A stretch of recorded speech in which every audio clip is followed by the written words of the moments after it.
శ్రీగురుభ్యో నమః. శ్రీకృష్ణపరబ్రహ్మణే నమః.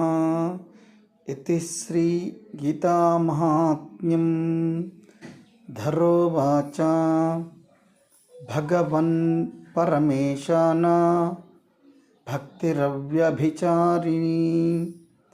ప్రారబ్ధం భుజ్యమానస్య కథం భవతి హే ప్రభో. మళ్ళీ ఒకసారి, భగవన్ పరమేశాన భక్తిరవ్యభిచారిణీ ప్రారబ్ధం భుజ్యమానస్య కథం భవతి హే ప్రభో. భగవద్గీత పారాయణం చేసిన తర్వాత ఈ గీతా మహాత్మ్యంలోని శ్లోకాలు చదవవలెను. మరి కనీసం ఇందులో ఒక్క శ్లోకమైనా చదవాలి.